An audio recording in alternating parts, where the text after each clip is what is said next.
Nobody had ever seen her even losing her temper violently.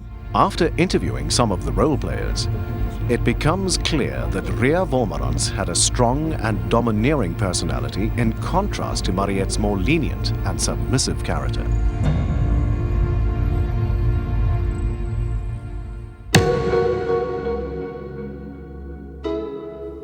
The Wolmerans and Bosch families became friends in Botswana in 1990. During the trial, it was testified that at the time of Mariette's first husband Justin Bosch's fatal car accident in November 1995, Tini Wolmerans and Mariette Bosch had already been having an affair since 1993. It had been speculated that since Tini and Mariette had been having an affair for 2 years before the death of Justin Bosch, the two lovers may well have conspired to get him out of the way.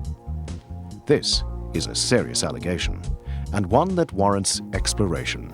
Justin Bosch died in a fatal car accident in 1995 when he took his son Anton back to Zeerust to boarding school, and he was test driving a new car.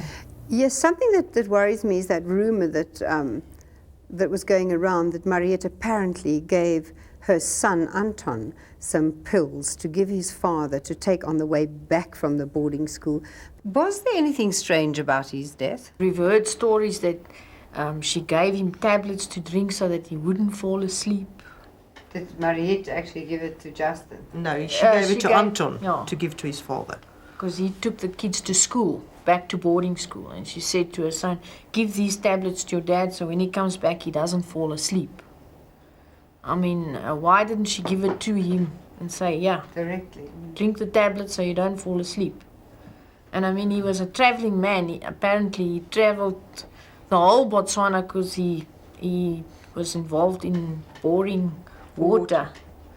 So to drive was nothing for him. The allegation was that Tini and Mariette were already having an affair by that time, and therefore they would want to get rid of Justin. The motive then would probably be that they have been having an affair since 1993 and that Justin was allegedly abusing Mariette.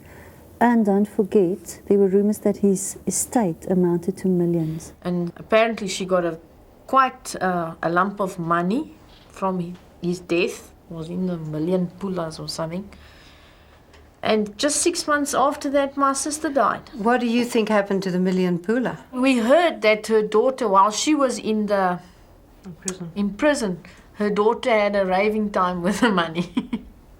Justice was being served. Yes, and remember there was that member of the Botswana community who said that they actually knew a couple who had been driving behind Justin Bosch's car, and they saw his car swerve out for a donkey cart, hit the balustrade and turn over. And she also contested the allegation that Justin had been abusive in any way towards Mariette. Do you think we can therefore just safely dispel the rumor that there was something sinister about Justin's death? Yes, well, I think that we can dispel those rumors. I think we can just let it go and say it was an accident. I don't think it's going to lead us anywhere at this point. He died in a fatal car accident, Yeah. and that's it. Yeah. Okay. While the saga continues, the controversy surrounding the use of drugs such as Rohypnol and Dormicum re-emerge. There are more characters whose inexplicable actions are to be blamed on drugs.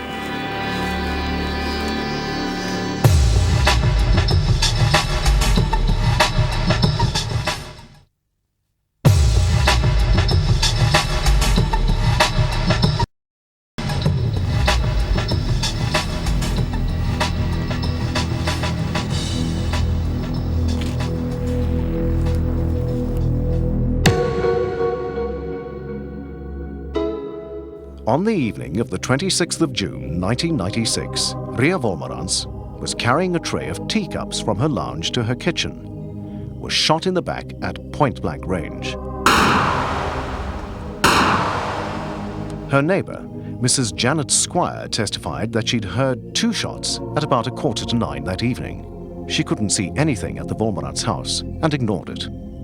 Earlier that evening, Mariette had given her daughter Charmaine and her boyfriend, Ruan Bolton, some money and asked them to invite Marina, Ria's daughter, out to supper. With her husband working in Maun, some 6 hours' drive away, that would effectively leave Ria alone at home. Mariette's request was, in itself, unusual. On the night of the murder, Morena and Charmaine went out to dinner together. Would you say that this would be unusual? I think it would be quite an unusual event. They wouldn't normally move in the same sort of circles, although they did know each other well. That also left Mariette and her youngest daughter, Sune, alone at their home. Charmaine and Ruan dropped Morena off at her gate at about 11 o'clock that night. Upon entering, Morena found her mother lying in the passage. Broken teacups were scattered all over the kitchen floor. My mom was very, she wanted to know these things, and she said in a comment she wondered if Ria died instantly or did she suffer, and he says, "Ma, don't worry, it was onblikkelijk. Sy was onblikkelijk dood." And that grated my mom terribly. Because I know she read when Interpol was here, she read the autopsy, and apparently Ria didn't die instantly. She bled to death. Strangely, despite the fact that Ria had been bleeding to death, Morena claimed she did not immediately realize that her mother was dead, and phoned neighbors, including Mariette, to come and assist her. The Botswana police arrived shortly afterwards. Would it not have been more natural for her to phone her father, Tini, as well? And why didn't she? The profiler, Dr. Mickey Pistorius, pointed out that Ria had been shot twice, but the two wounds entered the body from two opposite directions. To an experienced detective, this could indicate one of two things: that two assailants were involved, one right-handed and one left-handed, or that the direction of the second shot could have been influenced by the position in which the body had fallen. Ballistic reconstruction could have cleared up the question of how many assailants were present. Mariette testified that she'd gone to Sone's school that fateful night, but she returned home at about 7 o'clock and watched TV. However, her domestic worker, Aniki Ntwagai, later testified that Mariette had been out during the time the murder was committed. Both Mr. Gafela, the last defense attorney, and Mr. Unoda Mack, the prosecutor, remember Aniki's testimony.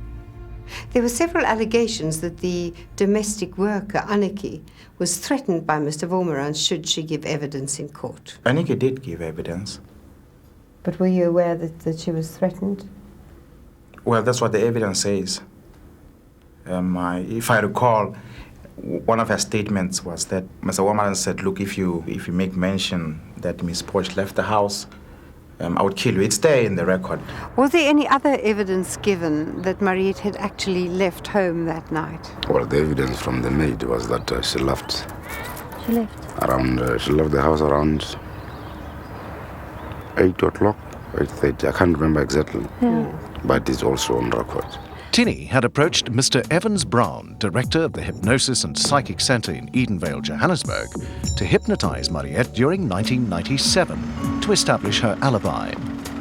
Mr. Brown and his partner traveled to Botswana to hypnotize Mariette. Hello, nice to meet you. Yes, nice meeting you too. Thanks for doing this. This is Michelle. Hi, Michelle. How are you? With me was Jean Stock. She's an international psychic and a partner of mine here. And when we met him, the first thing Jean said is that Mariette didn't murder Ria. What was Tini's motive for contacting you? Well, he believed that Mariette didn't murder Ria, but I think in the back of his mind he had doubts as well, the way people were actually hounding him. And when he phoned me, he said to me that Mariette was involved with the murder, but believed that she didn't pull the trigger. And my first words were, if I thought she was guilty after I've worked with her, I would just, leave everything, and then they can, find out other ways. But what did Mariette actually say to you about that night of the murder? Where was she?